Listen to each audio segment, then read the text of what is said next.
Mas eu quero chamar a atenção para a URBS e a questão do transporte coletivo da cidade. Hoje, nós temos 80% da frota circulando. E em algumas linhas, 100% da frota circulando. Hoje, haverá uma reunião da URBS para discutir se é possível diminuir o número de ônibus rodando, tendo em vista o decreto restritivo. Ora, me parece uma falta de completo senso, eu nem vou falar de bom senso, falar de senso de realidade, que esse tipo de proposta seja cogitada. Nós não deveríamos ter 80% da frota rodando em algumas linhas. Nós teríamos de ter, nesse momento, 100% da frota rodando em todas as linhas durante todo o tempo. Porque é o mínimo que se espera de uma cidade que pretende segurar a contaminação pelo novo coronavírus.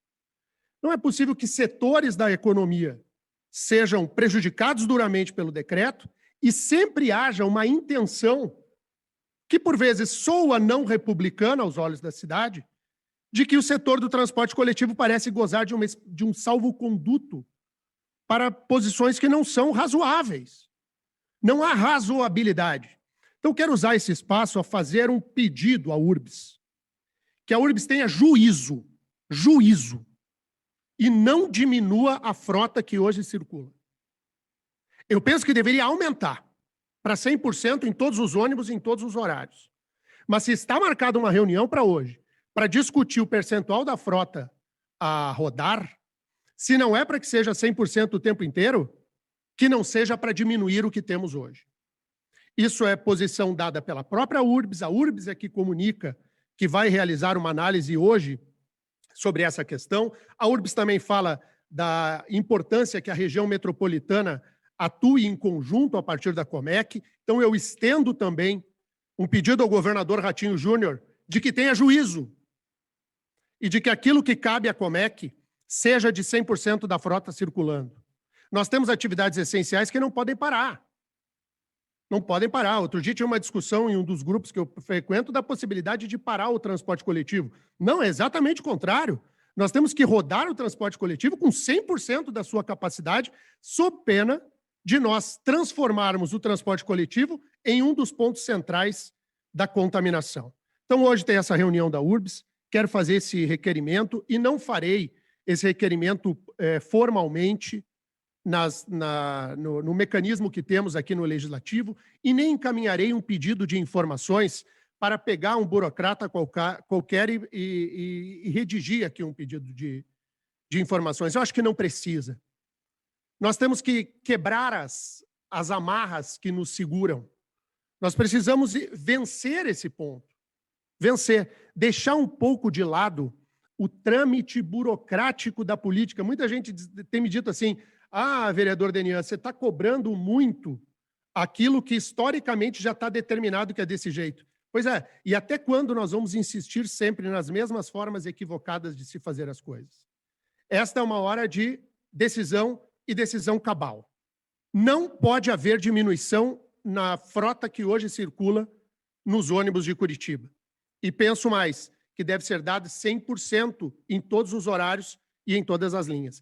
Mas isso gera prejuízo ao setor que já está bastante atingido. Pois é, e os demais setores? E os bares e restaurantes? E o setor de turismo? E o setor de eventos? E o comércio? E a indústria? E os serviços? Não estão no fim da sua condição de subsistência?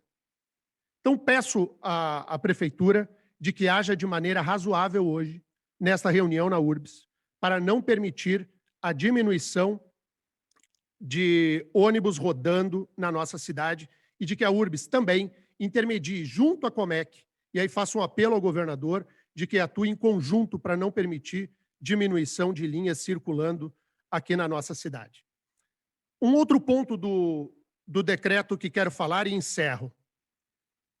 Não tem qualquer tipo de lógica, não há qualquer tipo de lógica. Já que entrei na questão da lógica, do bom senso, não há qualquer tipo de lógica para que nós diminuamos o horário de funcionamento das atividades essenciais. É exatamente o contrário. nós precisamos ampliar o horário de funcionamento das atividades essenciais a fim de evitar aglomeração. Quanto menos tempo a atividade essencial fica aberta, maior é a aglomeração no tempo em que ela funciona. Isso é uma questão matemática e lógica. Segundo, é preciso que seja retomada a possibilidade de que as pessoas busquem as questões no balcão, principalmente na alimentação. Não dá para ser tudo por teleentrega, por delivery e, pior, estipulando o delivery com horário de fim, às 8 horas. Se muitas das atividades essenciais se estendem até às 8 horas.